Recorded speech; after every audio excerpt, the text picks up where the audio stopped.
Argentina, Brazil নাকি অন্য কেউ 2026 বিশ্বকাপ জিতবে কোন দল? এবার সেটাই জানালেন কিংবদন্তি কোচ আর্সেন ওয়েঙ্গার। জানিয়ে দিলেন ফাইনালের লড়াইয়ে কারা হাসবে শেষ হাসি, যেখানে রেখেছেন বিশাল একটা চমক।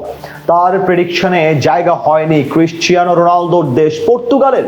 কিংবদন্তি সেই কোচের মতে তবে কার হাতে উঠবে এবারের বিশ্বকাপ সেটাই জানবো এই রিপোর্টে। বিশ্বকাপের দামামা বেজে উঠেছে। 48 দেশের প্রায় 1.5 মাসের মহাযজ্ঞ শুরু হতে যাচ্ছে।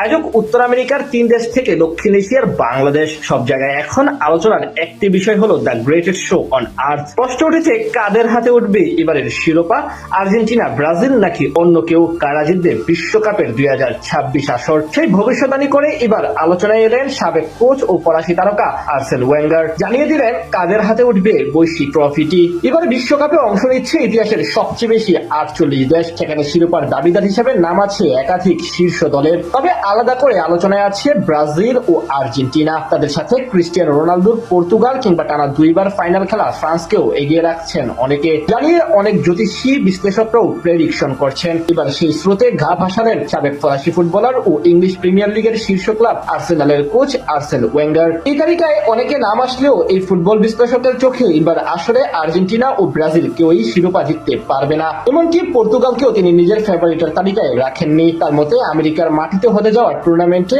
আরো একবার সবাইকে পেছনে ফেলে সোনালী ট্রফিটি নিজেদের করে নেবেন তার স্বদেশ ফ্রান্স। ওয়েঙ্গারের মতে টুর্নামেন্টের সবচেয়ে শক্তিশালী দল ফ্রান্স, তাই কিলিয়ান এমবাপ্পের হাতেই উঠবে তাদের ইতিহাসের 3য় শিরোপা, যেটি সত্যি হলে তারা টানা 3টি বিশ্বকাপের ফাইনালে ওঠার কৃতিত্ব গড়বে। যদিও এর আগে 2022 সালের ফাইনালে তারা আর্জেন্টিনার কাছে ট্রাইব্রেকারে হেরেছিল। ফরাসি সংবাদপত্র লে ফিগারোকে দেওয়া এক সাক্ষাৎকারে বর্তমানে ফিফার বৈশ্বিক ফুটবল উন্নয়ন বিভাগের প্রধান হিসেবে দায়িত্ব পালন করা ওয়েঙ্গার বলেন ফ্রান্সই বিশ্বকাপ জিতবে। তিনি আরো বলেন ফ্রান্সের দলে বিপুল প্রতিভা রয়েছে, দিদিয়ের দেশমের যথেষ্ট অভিজ্ঞতা আছে, তিনি সঠিক ভারসাম্য খুঁজে বের করতে পারবেন। আমাদের আক্রমণ ভাগে এত বেশি প্রতিভাবান খেলোয়াড় রয়েছে যে আক্রমণ নির্ভরতার কারণে দলে কিছুটা ভারসাম্যহীন হয়ে পড়ার ঝুঁকি আছে। তবে এই নিয়ে খুব বেশি উদ্বিগ্ন নয় ওয়েঙ্গার। তার মতে এখনকার দিনে আক্রমণ ভাগের খেলোয়াড়রাও রক্ষণে নিজেকে দায়িত্ব পালন করতে জানে। তার এমন ভবিষ্যৎবাণী অবশ্য যুক্তিও আছে অনেক। এবারে বিশ্বকাপের অন্যতম শক্তিশালী দল ফ্রান্স এমবাপ্পে, দেম্বেলেদের নিয়ে গড়া স্কোয়াড হারিয়ে দিতে সক্ষম যে কোনো দলকে,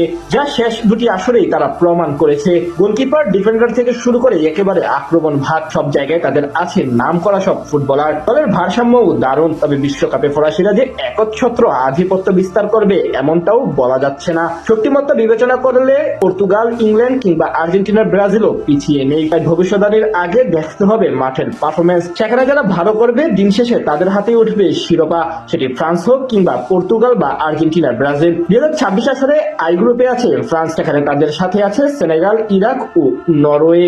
এখন দেখার পালা তাদের সবাইকে পেছনে ফেলে টানা 3য়বারের মতো ফাইনালে উঠতে পারে কিনা তারা, নাকি এবার হার মেনে যায় আরো আগেই।